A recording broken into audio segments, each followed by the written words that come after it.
Hello everyone, new video here. Today is Tuesday, July 1st, 2025. John 8:58, made easy, no Greek. I've done a similar video about John 1:1 that I've linked below. Many of you may have seen it already. If you haven't, I encourage you to watch it. I've also linked a little bit more in-depth a discussion video of John 1:1, so you can kind of see the difference in how I'm doing videos in this series. I'm going to try to make it a series now and do some of the more complicated texts on various issues. We'll start with the Trinity and related issues, since I've already done the John 1:1 Made Easy video. And I got a request from one of our channel members to do a similar video about John 8:58. So like with my John 1:1 Made Easy video, I'm not going to get into the Greek at all. Now, in the John 1:1 Made Easy video, I brought up a couple terms like logos or logos, however you choose to say it, right? Not going to get caught up in pronunciation issues. And so whether you go after the way the modern Greeks like to pronounce it, or if you study Greek using the Erasmian system, either one of those is okay with me. But I'm going to try to stay off of Greek, other than just to mention that. But I may mention a term or two. Like I said in the John 1:1 video, theos, most people know what that word means, God or a God. Logos, word, or a word, can also be a name, like in Revelation 19. So, nevertheless, unless I have to reference a term like that, that's very simple and most of you probably know, regardless of whether you've studied Greek, I'm going to avoid any technical discussions beyond a term or two that you'd likely already know or that I'll explain clearly, so that it's a video that anybody can use and share with others who don't know much about Greek or Hebrew or Aramaic or whatever language the subject text was written in that we're going to be discussing. In the case of John 8:58, we're going to be primarily discussing how you can explain the meaning of the text apart from getting involved in the Greek. Now, John 8:58 is preserved in other language translations like Syriac, and I'll mention that briefly as we go forward, but I'm not going to get into it beyond mentioning it. However, I will be live this Saturday, July 5th, 2025. If you're not able to see this video, which is an upload, in time to watch the live.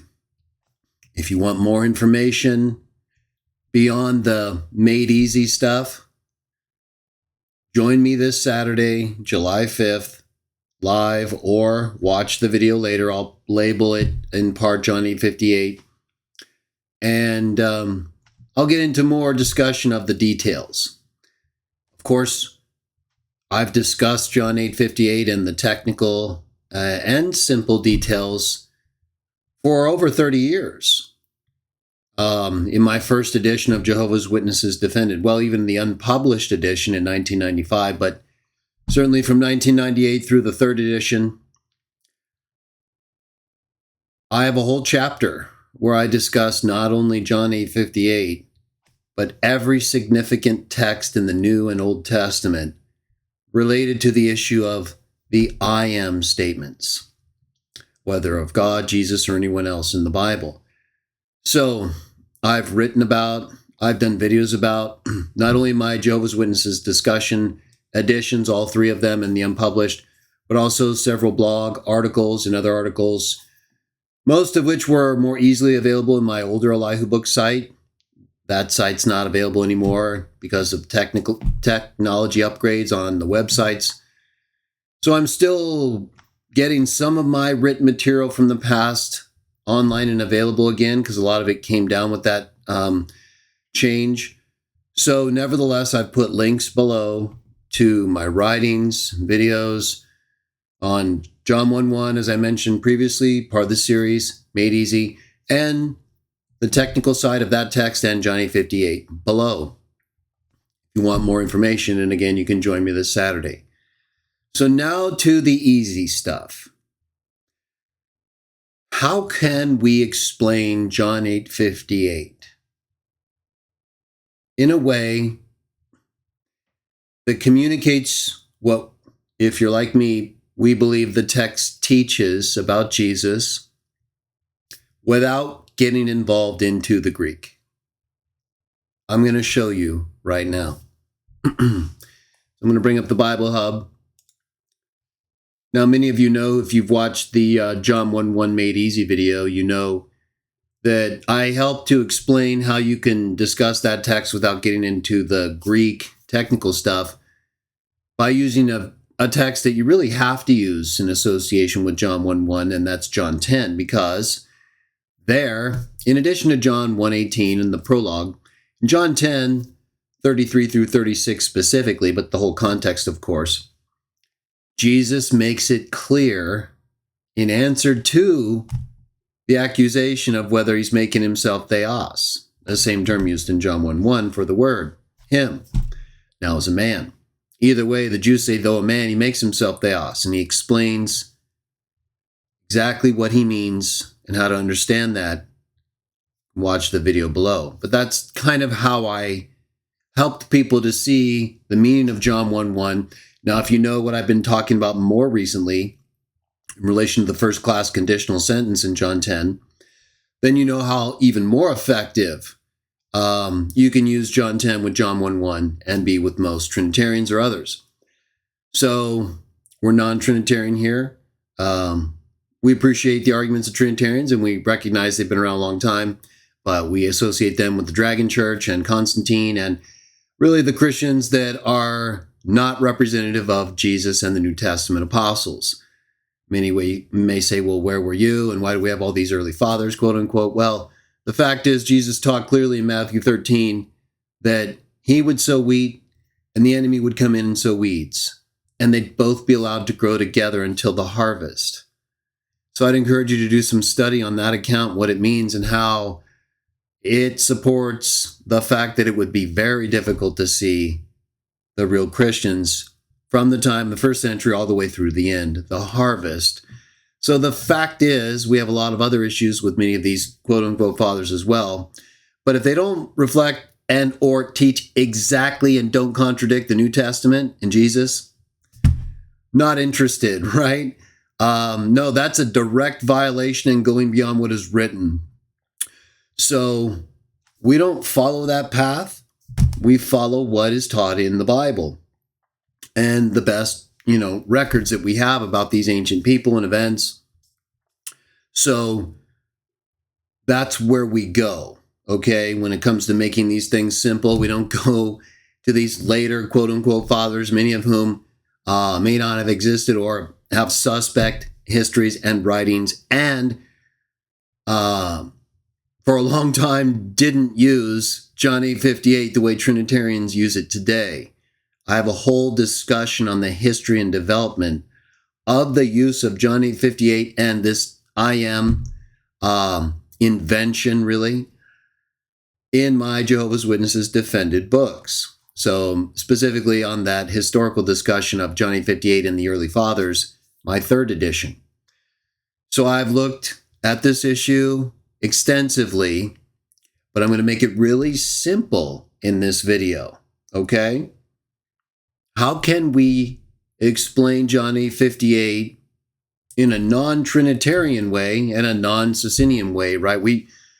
If you're like me and you believe in the Bible, the best available records that we have of the events in the New Testament and of Jesus' life and activities, then you believe that the Old Testament provides the basis for their understanding of God and his sons, specifically the angels, one of whom we believe, Jesus, became a man, lower than the angels, according to Hebrews 2:9, took on the form of a man, gave up the form of a God or God, according to Philippians 2:6 through 9.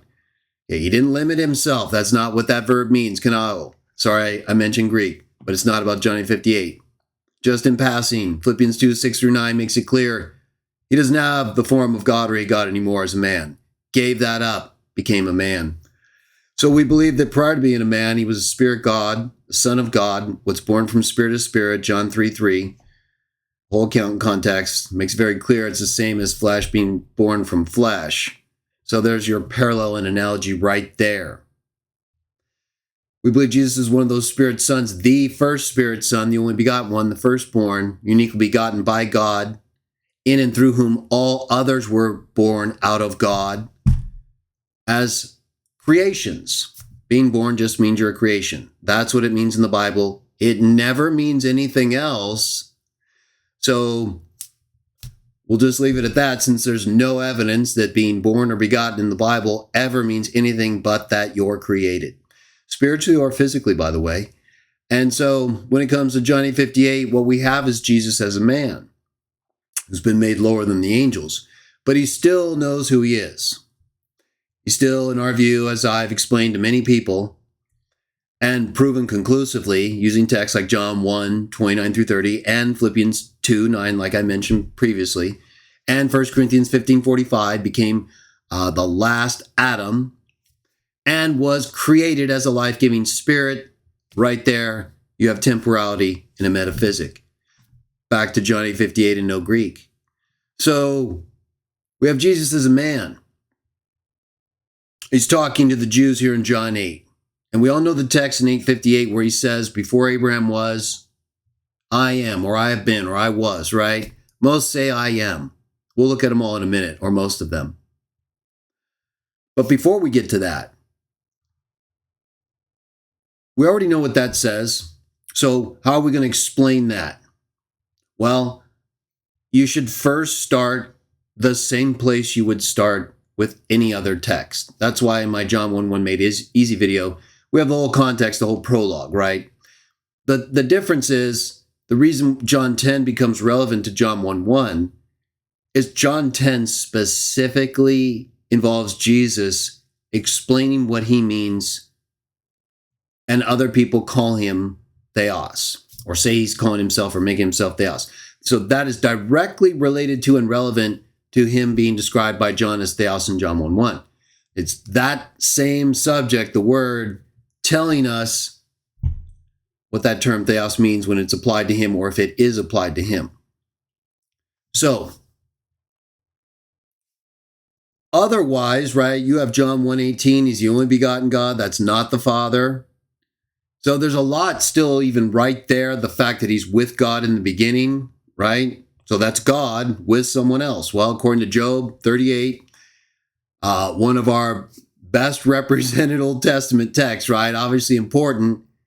And other than the Pentateuch, it's the only book in the Dead Sea Scrolls written in Paleo-Hebrew. Plus, we have Aramaic Targums of Job.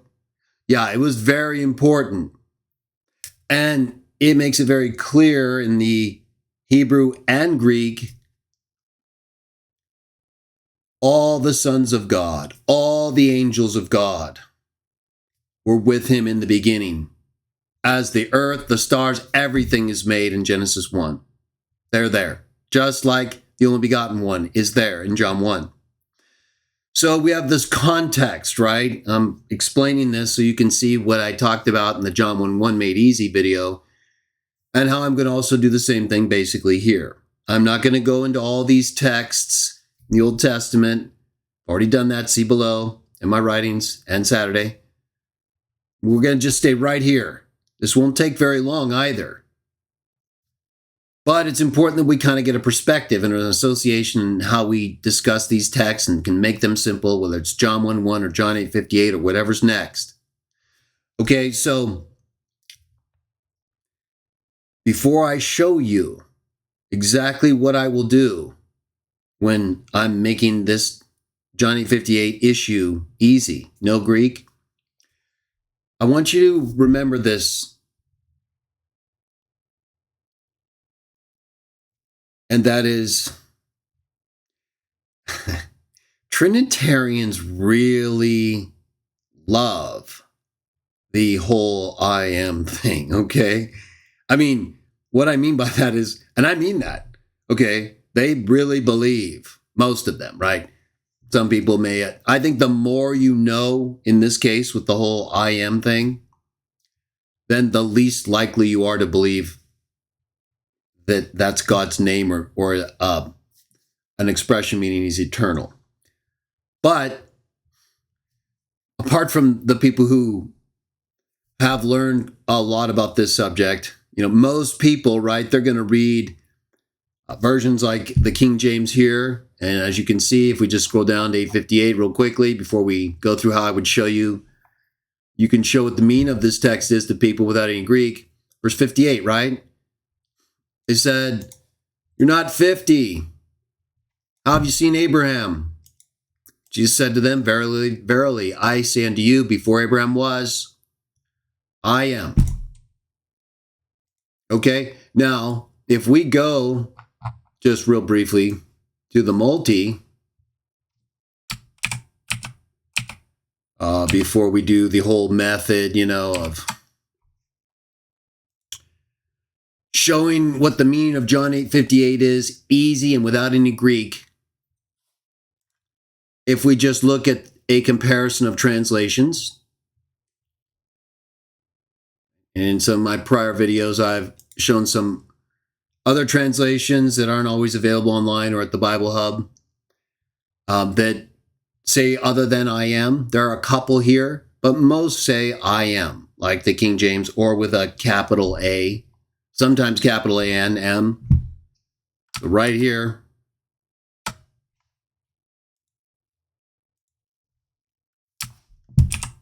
let's get that Greek off of there, right? New International, before Abraham was born, I am. New Living, paraphrase Bible basically. Before Abraham was even born, I am, capital A. English Standard, I am, no capital. Berean Study, I am, no capital. New American Standard, I am, no capital. King James, we already read that. International Standard, I am, all caps. So truly, I tell all of you emphatically, before there was an Abraham, I am. That's his answer to the question, which was, as we read a moment ago, we'll read again, verse 57, "You're not 50. How have you seen Abraham? Why are you talking about him rejoicing?" As the earlier verses were saying. This is his answer right here. Before there was an Abraham, before he was born, I am. So that has to answer the question, right? No matter how you understand this verse, John 8:58, it has to answer the question in verse 57, unless you're just saying he avoided it completely, which I think would be the most difficult position to argue.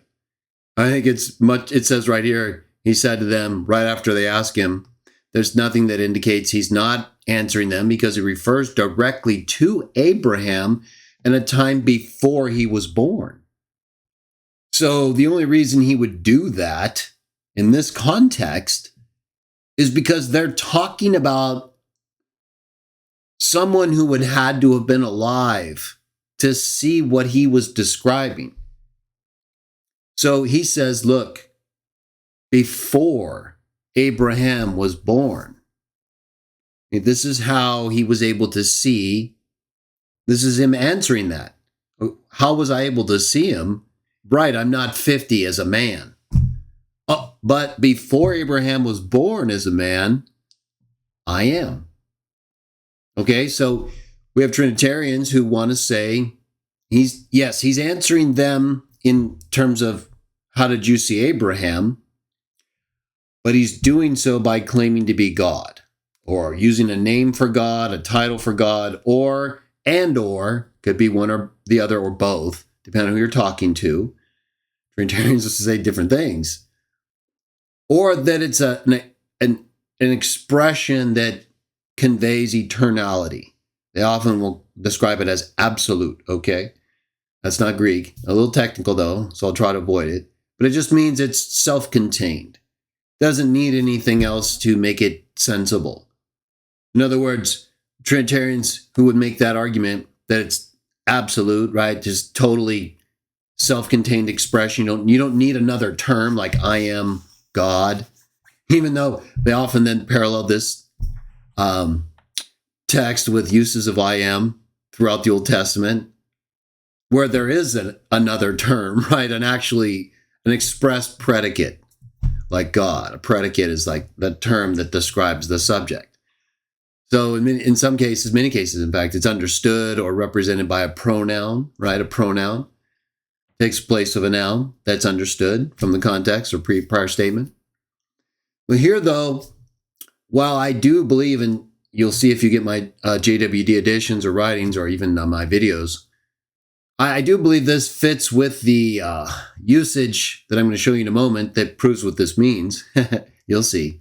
It's not probably what you think, so hang on. I do believe there's also, in addition to the whole existence thing, an identity here that fits exactly with who he is and what he's talking about and has been talking about, and that is as the Messiah. So Socinians and Unitarians who don't believe in Jesus' preexistence, they'll also see this text as Jesus not claiming to be God or eternal, but claiming to basically be the Christ before Abraham was born in the plan, right? In the idea of God for the Messiah, which isn't true. And I've refuted that whole idea in my books. If you read my John 8:58, or I'm sorry, my aim chapter inclusive of John 8:58, and some of these views. So, I do believe though, but the reason why that's just briefly incorrect is, of course, in the Bible, Jesus is foretold to be the promised seed Messiah by God as early as Genesis 3:15 and thereafter. So he knows who he is. Abraham knows who he is, right? That's what he's talking about. Abraham seeing his day. Your father Abraham rejoiced at the prospect of seeing my day. So God's activities throughout the Old Testament and choosing these different people are directly related to the whole bringing forth of this seed, promised seed. It's not about these people. It's about the seed, Messiah. So having a secondary or an associate identification in this text with I am, in addition to the preexistence, which I'll get to in a moment, more in a moment. I already talked about a little, right? There's no problem here, right? So, as I said before, as a Christian witness of Job, biblical Christian, we believe Jesus is the firstborn Son of God, that he's the first creation of God, clearly taught throughout the Old and New Testament. In the Old Testament, we have him described in the book of Proverbs in somewhat figurative terms, but it's also a description he's given in the New Testament, wisdom. He speaks as wisdom in the New Testament, even says that himself. And the things said in Proverbs 8 are uniquely describing a figure that only or elsewhere descriptive of him. So most people accept that he's that figure, but we just disagree on what type of figure that is. That's another subject. But my point is, we believe Jesus pre-existed. We believe he's, if you're like me, Michael the Archangel, but that's not a requirement for our specific group's belief. It's just something I and others happen to believe is very likely. He is called the Archangel in 1 Thessalonians 4. And in Revelation 1:1, he is functioning as the Archangel by taking a message God gives him and giving it to the other angels. So he's ruling them, he's sending them forth. They're his angels, Michael's angels, even in Revelation 12. He fights the devil after Christ comes to power in heaven. Okay, he doesn't wait around. He doesn't say, may the Lord rebuke you. He just fights because he's being attacked, in my view, by the dragon. It's not the issue here, though. We believe he's the prince of the army of Yahweh, the angel of Yahweh in the Old Testament, Michael, the one who's there arguing with the devil over Moses' body, according to Jude. Uses the same expression, according to Jude and Zechariah. May Yahweh rebuke you, right? Because like Peter teaches, that's what angels do when they're delivering messages from Yahweh, because they're not Yahweh, they're his messengers. They're spirits. We don't believe in this whole Middle Platonistic view, unless that's what you believe as a Middle Platonist or other Platonists. But a lot of Trinitarians are Platonists in ways that don't have anything to do with the Bible and contradict what it teaches. Talked about that before, and we'll again later. But back to how you can explain to people that this text is not teaching Jesus is God, is not teaching that he's eternal, but is teaching that he pre-existed Abraham's birth. And that's how he was able to see him rejoice. So how would I show that without using any Greek, though? Here's how. If we go back, let's go to the King James full scrolling screen. Because remember, we're not using the Greek, right? No. We don't need to. John 8. Start around, let's see, verse 23 maybe? Yeah.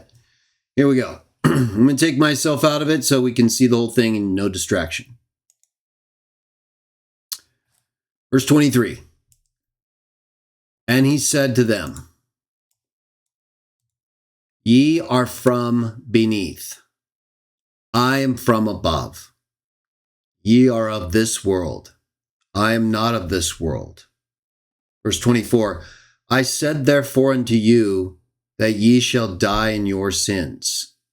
For if ye believe not that I am he, ye shall die in your sins. Let's read through verse 28. Then he said unto them, verse 25, who art thou? Then said they unto him, who art thou? Jesus said to them, even the same that I said unto you from the beginning. I have many things to say and to judge of you, but he that sent me is true. And I speak to the world those things which I heard from him, of him. Verse 27, they understood not that he spake to them of the Father. Verse 28, then said Jesus unto them, when ye have lifted up the Son of Man, then ye shall know that I am he, and that I do nothing of myself, but as my Father taught me, I speak these things. Okay. So,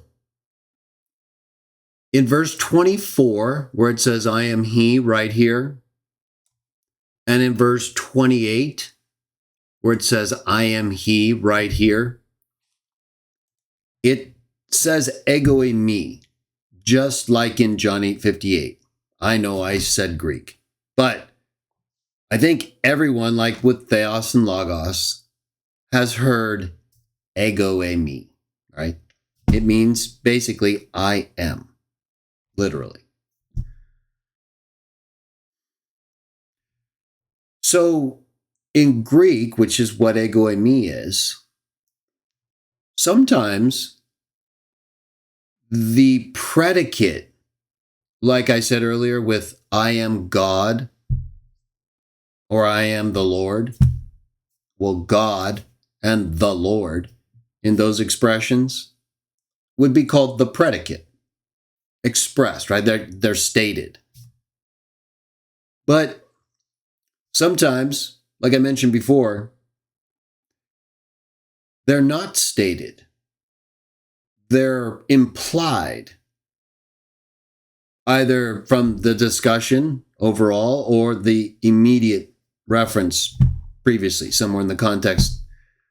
The actual predicate is used, and then it's substituted by a pronoun. He, like right here. So the King James, in both verse 28 and in verse 24, adds that he. It's even in italics if you look closely. Often that means it's been added, but is based on what they understand it to mean. Now, the New World Translation does something similar. People often criticize it for that, though, because, as I said, ego eimi, I am, it doesn't explicitly say he. But it's not likely Jesus spoke in this account in Greek. I do happen to believe Jesus knew Greek. I believe as the carpenter's son, he would have in a commercial sense, and just the way that those languages were taught and available at the time in different areas, and including outside of Alexandria, I do believe he would have understood and been able to speak in Greek. But I'm not saying I believe he talked to the Jews in Greek. Maybe. But most likely, and the consensus is that he spoke in Aramaic in this account in John 8, right here. So in Aramaic, or Hebrew Aramaic,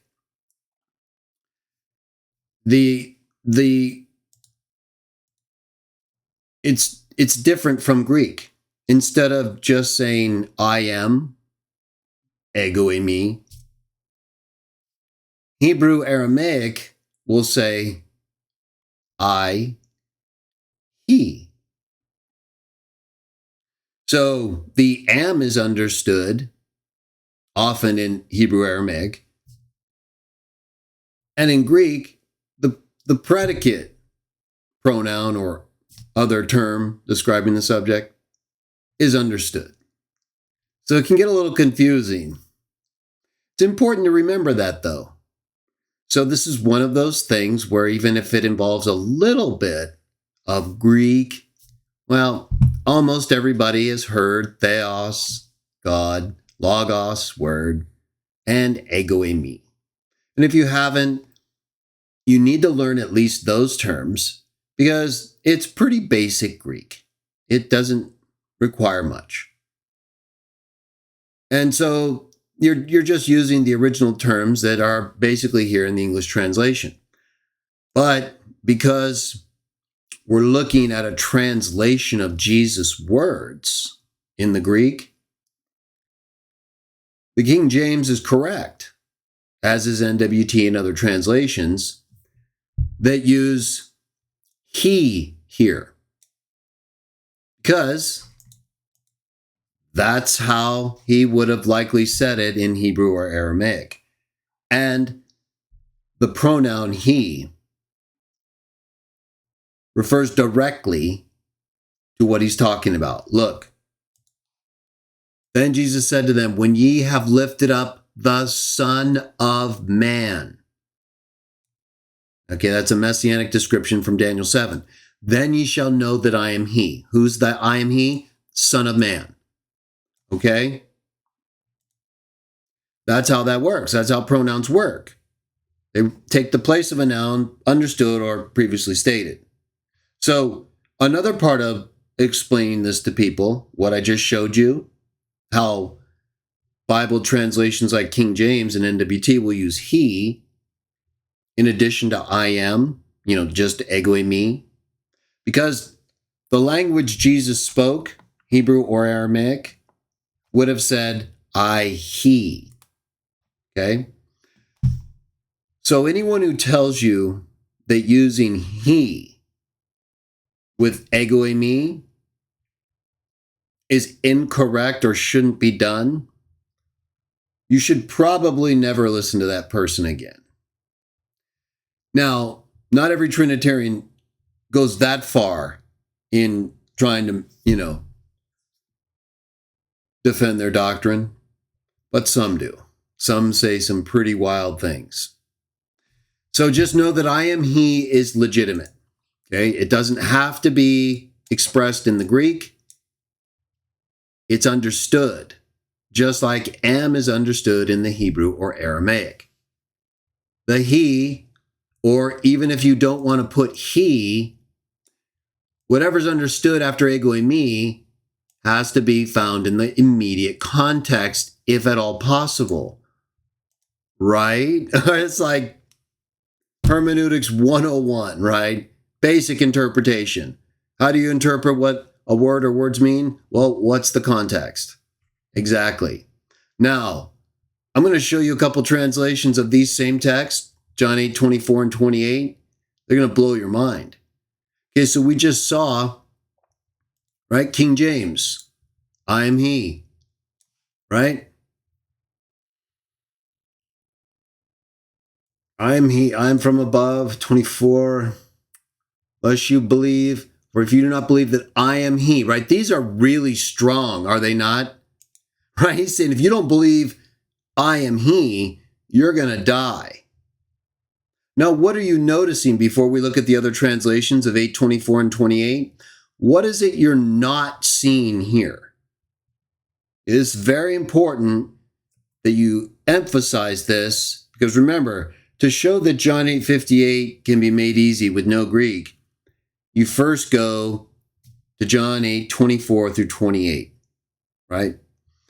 Remember, Trinitarians, like I said, they really love the I am thing. And their understanding of this issue is informed from a broad use of this expression, not just in John 8, but elsewhere in John, the New Testament, and of course, Exodus 3, Isaiah, Deuteronomy, right? Their translations, many of them, capitalize and or don't use terms like he and just use I am, especially in John 8:58, and then do the same thing in the Old Testament, or with Exodus 3:14, I am that I am, right?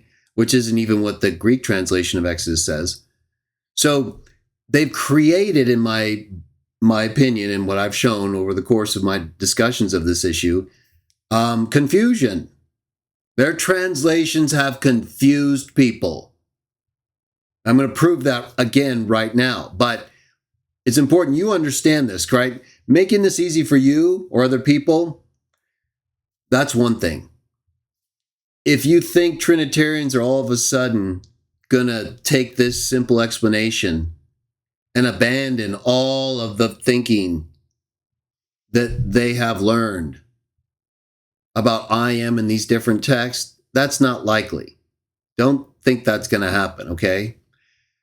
It's going to take something else to make them more aware that they've been lied to in that regard, right? That their translations that they hold up so highly, right? All these scholars, they've blown it so badly. It's just going to be really hard for them, right? I mean, it's hard for them even now when they can see that the NWT's translation and others have been defended and legitimized. I've presented in my links and writings below arguments that have responded to their highest level apologists on this subject. And my writings and arguments have been used by others to do the same thing for decades. So when it comes to making this simple, 8:24 through 28, right there, you start right here and you show them. I am is used twice right here. And it doesn't say he. But it's legitimate to add because he is understood and is expressed in the Hebrew Aramaic. If they can't accept that, that's fine. Even if their translations don't use he in 8:24 through 28, start there anyway. Here's why. What don't you see here? They don't stone him, do they? Look at that. He says, you're going to die in your sins if you don't believe ego eimi. Ye shall die in your sins. Well, who are you? Same as I told you from the beginning. Told you what I heard from the Father. When you've lifted up the Son of Man, then you'll know ego eimi.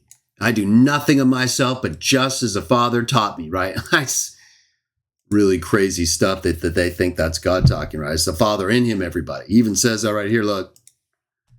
He that sent me is with me. He's not left me. I always do those things that please him. Now, look, they don't try to stone him here. Twice, he uses an expression the Trinitarians tell us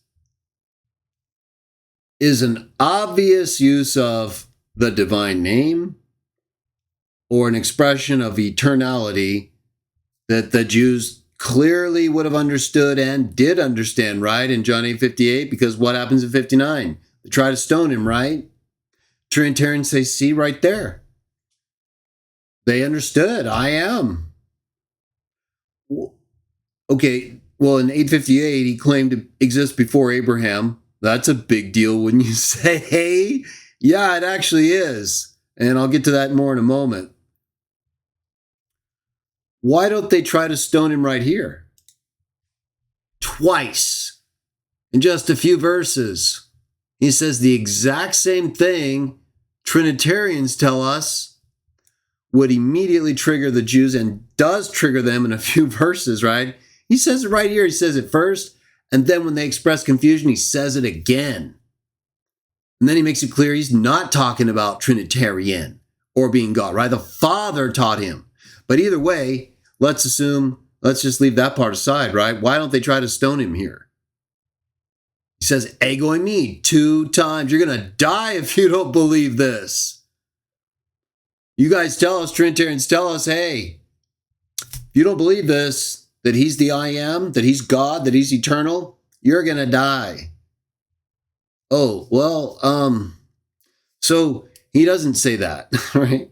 No, he's using an expression that in Hebrew or Aramaic would have an actual predicate, he, that is understood in the Greek, and we'll show you an example undisputed in a moment of that. The fact is right here, you even have he in the King James Version and many others, that refers to the description in the context. Look, so we already had Son of Man, right? You had Son of Man right there. You don't believe I am he, you'll die in your sins. Who are you? I have many things to say from the Father. If you don't believe that I am he, when you've lifted up the Son of Man, then you'll know I am he. I do nothing of myself. Same as John 5:19. Exactly. Father taught me. I didn't know all this stuff from eternity. I had to learn it. He taught me. Now, he makes it very clear he's talking about being the Son of Man, the Messiah, right? Just like he does before the high priest. And after the high priest says what? Tell us right now, are you the Messiah, the Son of the living one? What does Jesus say? Ego in me. And what's more, you're going to see the Son of Man. Just like right here in John 8. Just like that. With ego in me.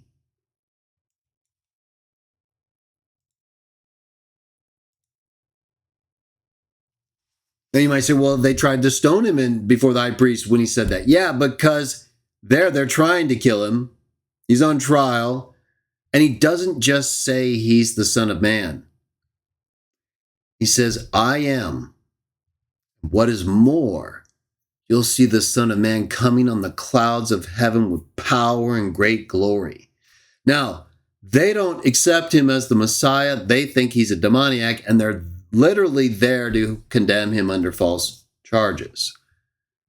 So there's nothing in that account that suggests they were asking him about anything but being the Messiah.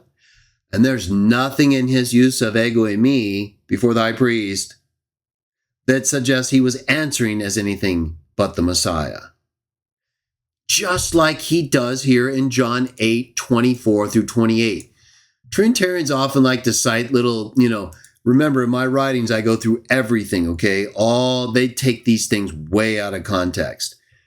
They completely go insane when it comes to verbs like lift up, exalt, right? Like it says right here in verse 28. When you have lifted up the Son of Man, you'll know I am he. Okay, that's talking about lifting him up, them lifting him up. Not the Father raising him up and exalting him to heaven, or the Father being exalted, lifted up by our praise.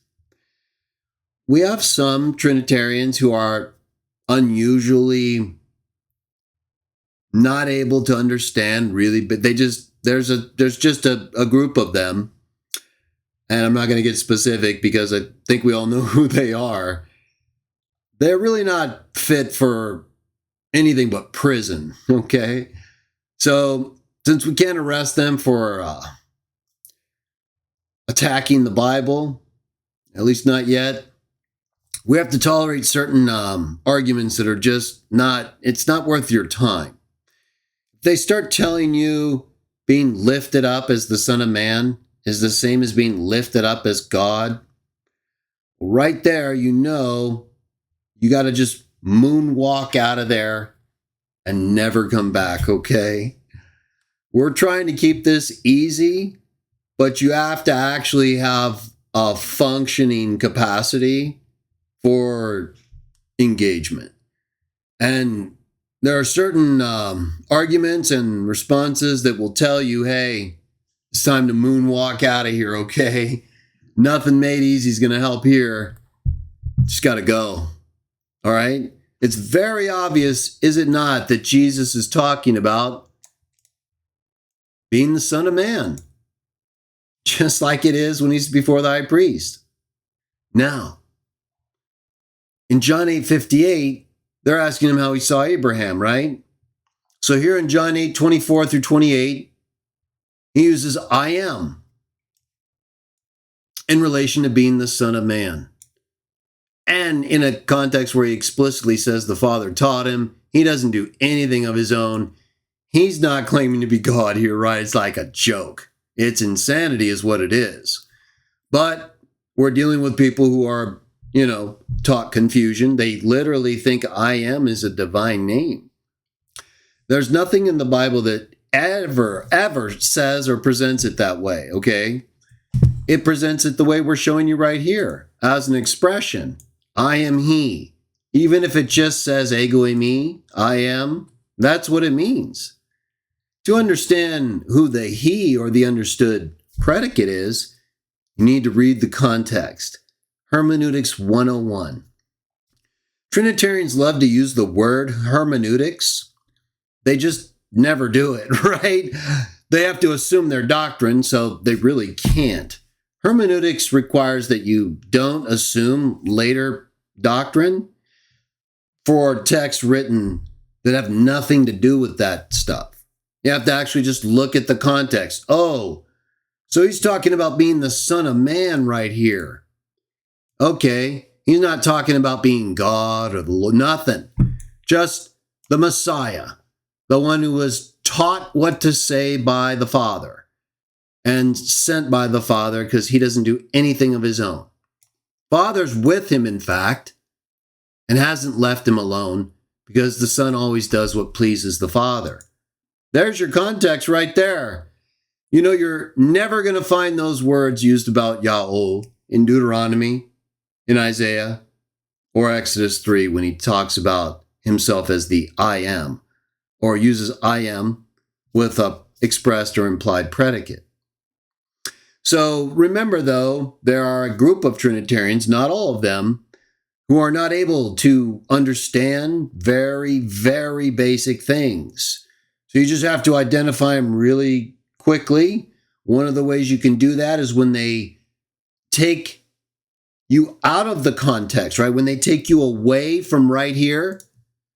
The second a Trinitarian says, let's leave John 8:24 through 28 and not go to John 8:58. Let's leave here and go to Isaiah or Deuteronomy or Exodus 3, right? The second that happens, immediately it's time to moonwalk, right? They don't care what Jesus says or you say or the context, none of it. They have a preconceived view and they're going to follow a script that they've been taught to confuse you. They could not care any less about what the context of Jesus' use of I am is. Don't care, okay? So if they don't stay here, the second they leave here, you're moonwalking away, okay? Now, if they actually can try to interpret the Bible with you, you keep them right here. John 8:24 through 28, right? Or 29. It's over. So this right here is going to show you I am used twice. Understood predicate is Son of Man. English translations like KJV and others use he, some don't. But even if they don't, ye shall know that I am refers to the Son of Man. Any English translation that doesn't use he or something equivalent that shows you they understand the predicate's understood, it's probably a translation you should never use again. Any translation, they basically make John 8:58 nonsensical, as I'm going to show you in a moment. But even right here, right, if you don't get at least a he with ego eimi in these texts, just put the translation down and leave it, right? So if we go, for example, to the multi and we check that, let's just show you what they're like. And then we're going to go right to John 8:58, right? Because again, remember, they don't try to stone him in John 8:24 through 28, do they? He uses ego eimi twice. First time, they understand he's claiming to be someone. They just act stupid, right? He's been telling them the whole time, just like he said. So he says it again, Son of Man. They don't try to stone him. He even says they're going to die if they don't accept that. Nope. What that shows, everybody, is that the use of the expression I am on its own doesn't prove anything. There's something else going on, isn't there? Whether he's before the high priest or John 8:58. Because I am, in heavily charged theological contexts, does not trigger a reaction, even when he makes it clear after they express confusion. So let's bring up the multi, and we'll take a look at John 8:24 through 28. Again, what I'm trying to show you first, the context of John 8:58, verses 24 through 28. Two uses of I am. No attempt to stone him. So why is that? First they didn't understand, then he made it clear. Son of Man. Okay, so what is it they didn't understand there? They didn't understand that as significant enough to stone him. The high priest did, because he literally said he'd be fulfilling Daniel 7 by being on the clouds of heaven and having power and great glory. And they were there to condemn him. People in John 8 weren't necessarily there to do that yet. Something in John 8:58 triggers them. It's what he says about Abraham that triggers them, and about himself in relation to Abraham. But he uses I am twice right before that. Again, heavily charged, you're going to die if you don't believe this. Believe what? Son of Man. I am.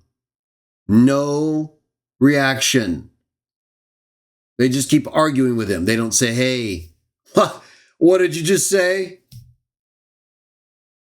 So right there, you have the context of John 8:58 in verses 24 through 28, giving you two additional uses of ego eimi that don't trigger a reaction involving blasphemy, that I believe show very clearly that expression does not convey that you're claiming to be I am, or using the divine name, or eternality. It wouldn't make sense based on their reaction. So what does it mean in 8:58 then? Why do they react that way when he uses it again? Okay, well, right before I show you that, let me just make it clear that when it comes to what you're going to be dealing with, we've talked about the King James, right? It uses I am he.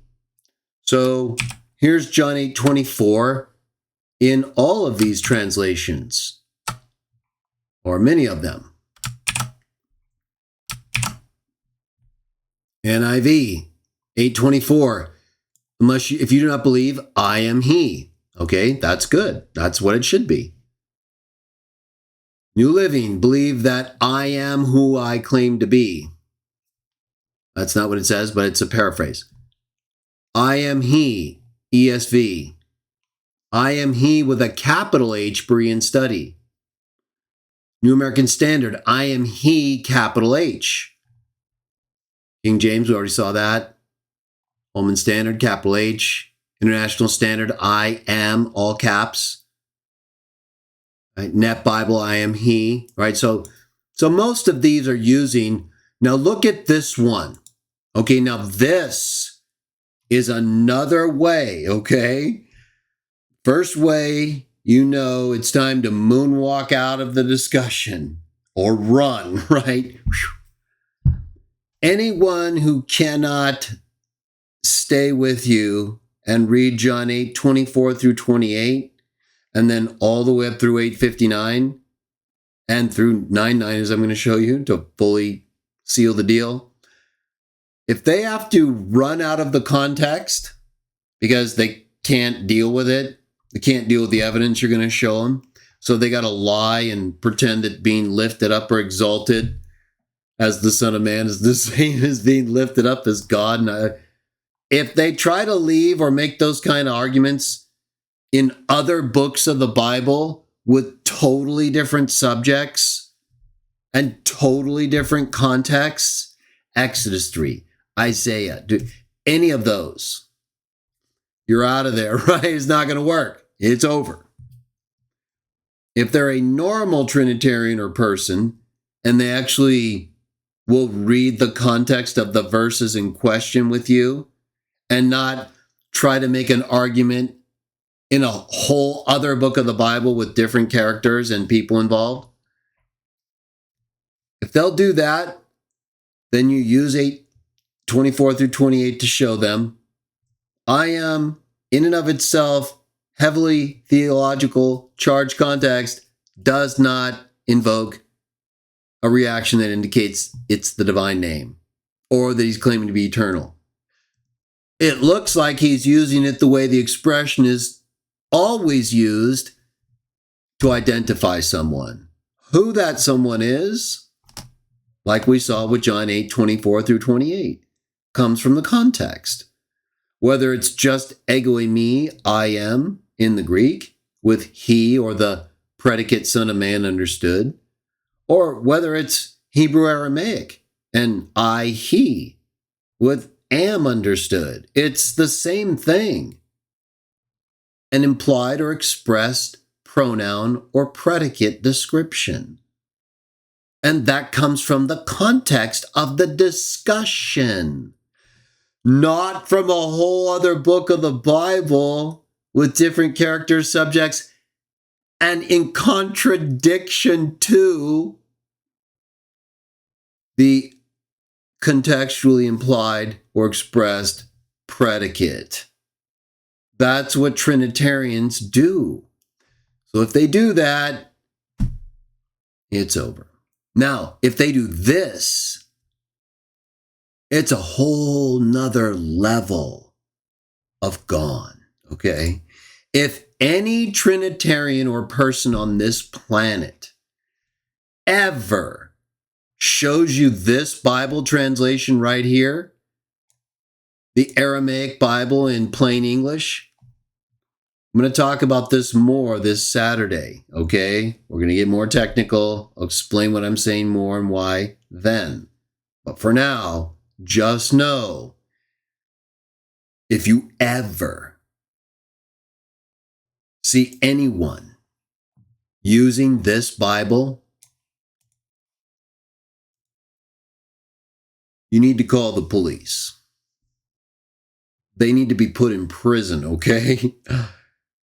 They're literally committing a crime. Because only someone who is a spiritual criminal would ever think that the Syriac New Testament, any versions, says this in John 8:24 or in any of the Ego Eimi texts. This Bible right here, this Aramaic Bible in plain English, is the worst Bible in history. It is beyond description and criminal, in my opinion. Look at this. Look at the deception and lie. It's not just I am all capitals, right? Literally adding a whole description that is nowhere a part of this context, right? It's just insanity. Now, most normal Bibles, right? If you don't believe I am the one, you believe I am, or right, even that, I am he, right?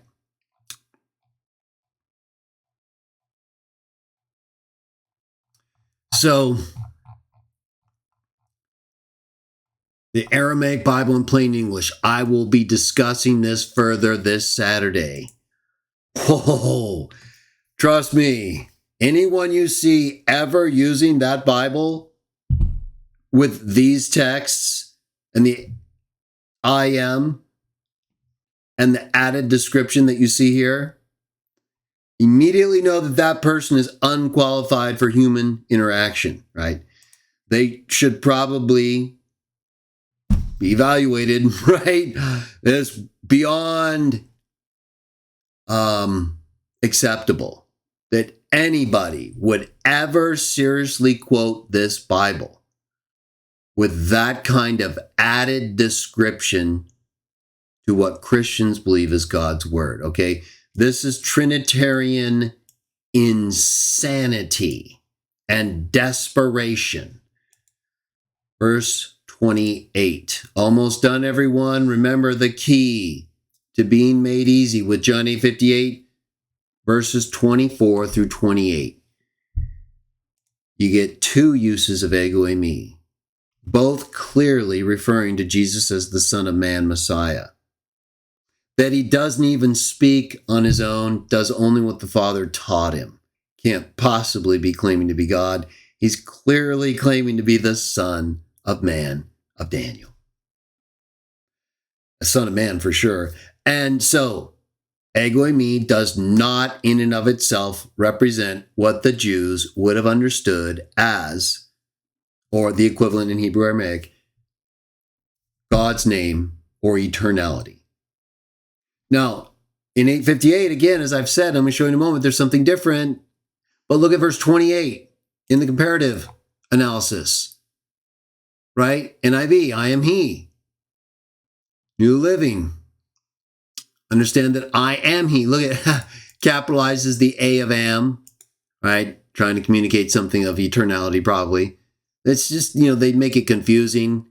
They assume their beliefs and their translation in these ways. None worse than the Aramaic Bible in plain English. Talk about it more Saturday. Unbelievable. If anyone ever quotes that Bible to you, just know that's the lowest level, okay? That's as low as it gets. It's worse than anything you could imagine a rational person doing. Namely, quoting this translation, right? Once again, Aramaic Bible in plain English. You shall know that I am the living God. Everybody, the desperation, right, is the same people that give us the 1 John 5:7 stuff, right? It's insanity.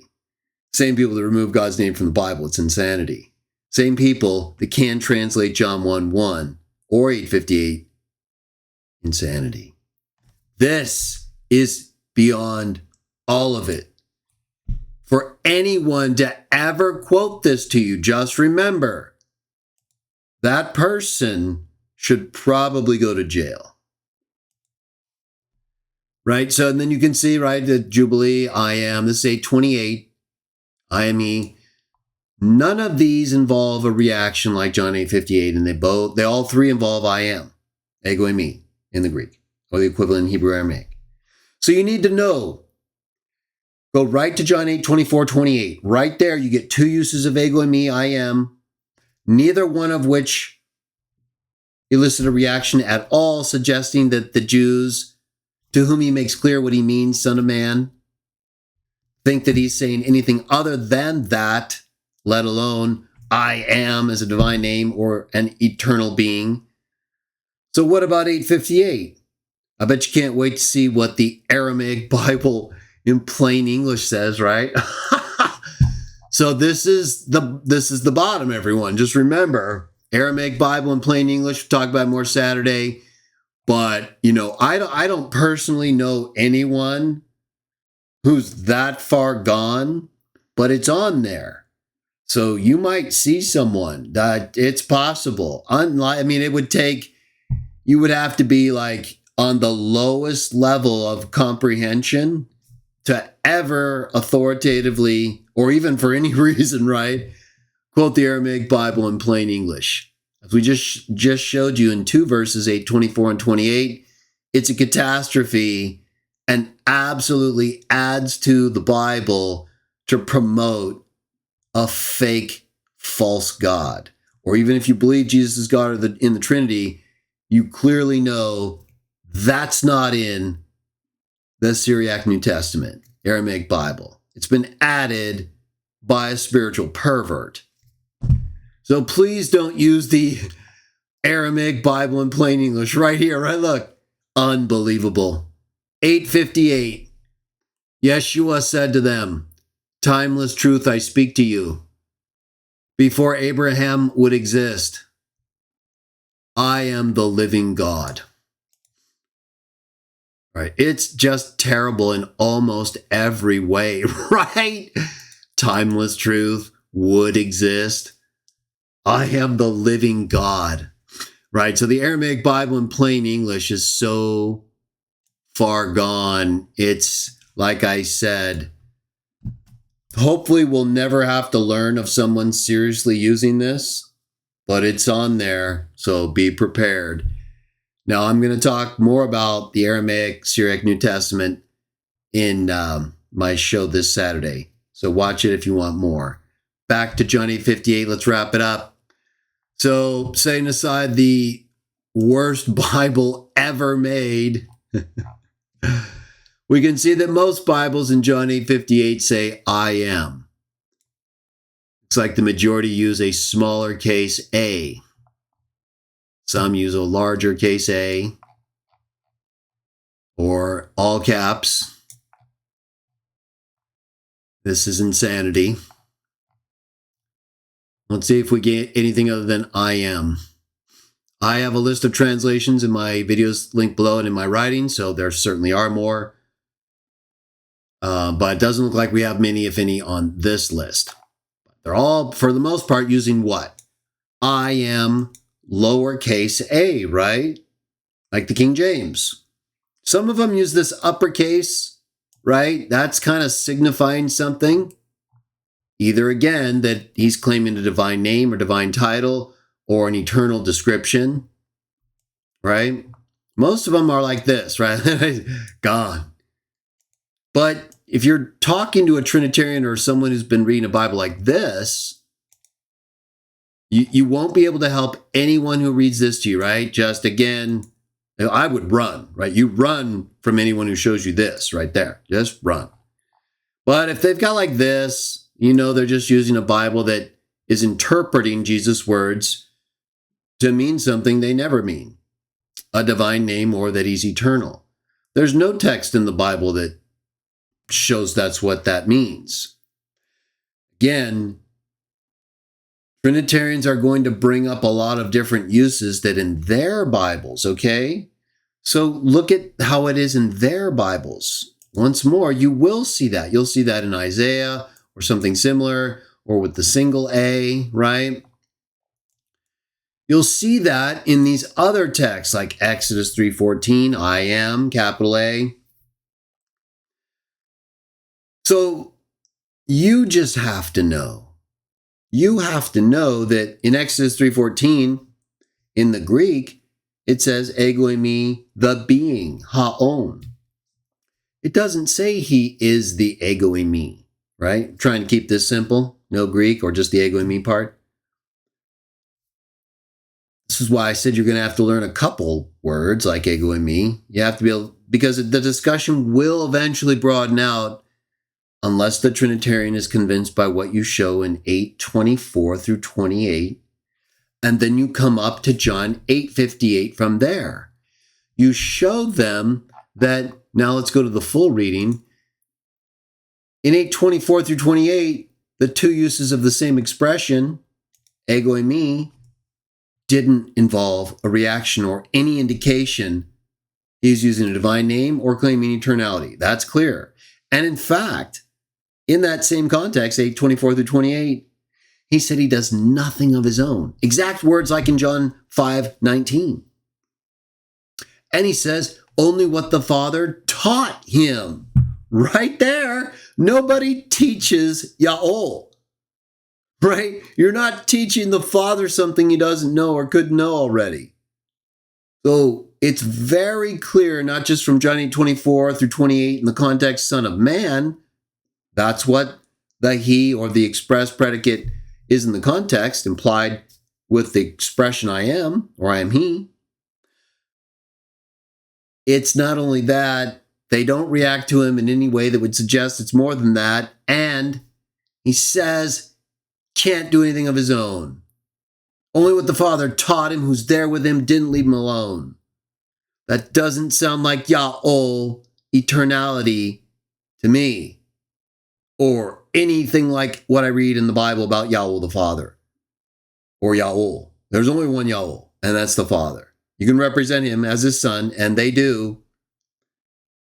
That's it. That's why Jesus says, I'm returning to my Father and your Father, my God and your God. But he's still our God because he represents the Father to us. He's the Father to us.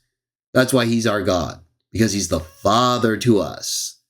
He's not any other God to us than the Father, Trinitarians. How could that be? He doesn't even say anything of his own. Only what the Father taught him. So that's the Father being God through him. Exactly. And there's no use of I am in 8:24 through 28 that in any way suggests that means anything but Son of Man.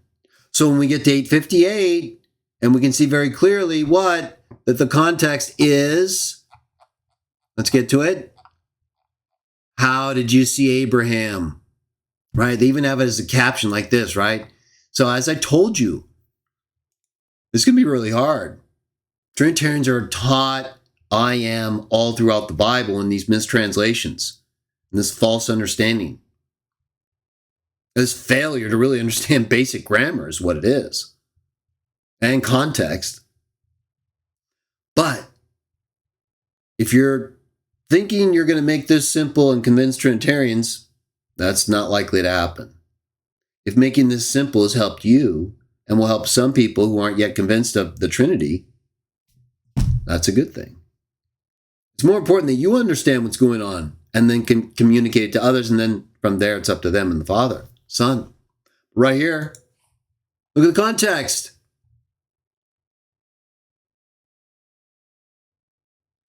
Verse 54, Jesus answered, if I honor myself, my honor is nothing.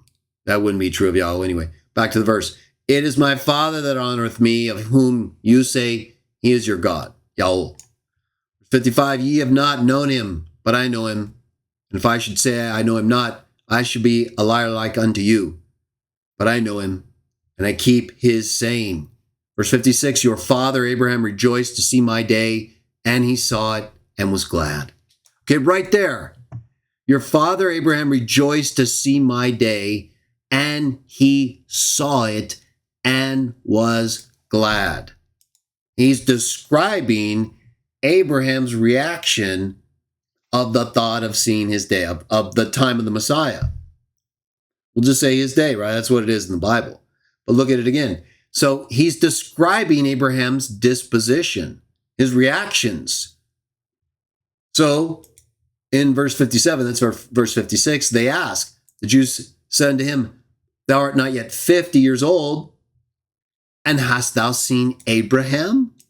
So they understood exactly what he's talking about. He's talking about how Abraham reacted when he thought about the time of the Messiah, his day. They understand that and say, you're not even 50 years old? And just how is it you saw this about with Abraham and how he's reacting? What's his answer right here? Look. Jesus said unto them, verily, verily, I say unto you, before Abraham was, I am. So at a minimum, we all agree he's answering that question. How did you see Abraham do all these things? Rejoice and be glad at your day. Before Abraham was born or was, I am. Okay. So we already know I am, used twice previously in verses 24 through 28, doesn't in and of itself signify a divine name or eternality. They didn't take it that way, even after he explained it to them in a heavily theologically charged context. What's different about those two uses in this same context and right here in verse 58? I'll tell you what, right here. Abraham. How have you seen Abraham? Before Abraham was, I am. Then took up stones to cast at him, but Jesus hid himself and went out of the temple, going through the midst of them. So, Trinitarians like to often say, well, look, the only reason he'd be stoned is because he claimed to be God. No, that's not true. The Bible doesn't say that. Where does the Bible say that you're only stoned if you claim to be God or use the divine name or claim eternality? It doesn't. And in fact, there are numerous accounts where people are stoned for things that have nothing to do with that. I've already mentioned the account involving the high priest in Mark, where Jesus used ego eimi with the understood predicate Son of Man, just like in John 8, 24 through 28. And because they were there to condemn him and rejected him as the Messiah, they tried to kill him right there. Or they sentenced him to death. Right? So claiming to be the Messiah, the Son of Man, to the high priest in the Sanhedrin was sufficient grounds for blasphemy. That wasn't sufficient grounds for the Jews in John 8, 24 through 28. But when he brought up Abraham, that was a different story. Now he was claiming to be something more than this Messiah or Son of Man. He was taking direct affront. He was making himself better than Abraham. That would be grounds. If you're insulting Abraham, you're claiming to be the Messiah and insulting Abraham. Yes, that's enough to be blasphemy to the Jews of the first century. It's very obvious. And the account we just read and reviewed proves it. But even further, look at Acts 7. It's just one account where you have another situation involving being stoned that has nothing to do with claiming to be God or being eternal. You can see right here, it says, but Stafford, being full of the Holy Ghost, looked up steadfastly into heaven and saw the glory of God, and Jesus standing at the right hand of God, and said, Behold, I see the heavens opened, and the Son of Man standing on the right hand of God. Isn't that interesting? The exact same expression, Son of Man, that triggered the Jews at the Sanhedrin, Stephen here using it and saying he sees that Son of Man, triggers them to kill him. So what this proves is your belief. If you believe something that they believe is blasphemous, that's enough to stone you. That's what this proves right here. They believe Stephen is blaspheming because of his belief about Jesus as the Son of Man standing at God's right hand. So they certainly would have believed Jesus was blaspheming by claiming to pre-exist Abraham, and when before the Sanhedrin high priest claiming to be the Son of Man of Daniel, coming on the clouds of heaven with power and great glory. They don't believe that. Just like here with Stephen, they don't agree with him that he's seen those things or that those things are true. He's not making those claims. He's just saying what he believes. And they're telling him they don't think that what he believes is true. How? They're trying to kill him. Just like it says right here. Then they cried out with a loud voice and stopped their ears and ran upon him with one accord and cast him out of the city and stoned him. Yes, he wasn't as fast as Jesus. Either way, he did what was right and bore witness to Jesus. And so, he's just fine. I hope that this video has helped you understand John 8:58 better. It's not going to be easy because of the way Trinitarian translations have rendered I am or I am he in these ways that, or like the Aramaic Bible in plain English, add whole expressions, right, that confuse people. It's going to be a challenge because they've been indoctrinated with this whole I am understanding, and these many translations that use I am in these ways as a name or as indication of eternality, when that's not what it means or indicates at all. It's an expression that is used to tell people what or who you are that is either understood or expressed with the expression or from the context. So the context in every single case will tell you what the expression I am in Hebrew, Aramaic, or Greek means. And to conclude, we'll go to one last text. Right in the context of John 8:58, just like John 8:24 through 28, there's another use of ego eimi in John 9:9. Now that's 4 uses of ego eimi in less than a chapter. Only one of them elicits a response of stoning. And that's the time Jesus uses it to say he existed before Abraham. The expression itself just previously used twice in a context where Jesus doesn't do anything of his own and is taught by the Father what to say, doesn't make them stone him.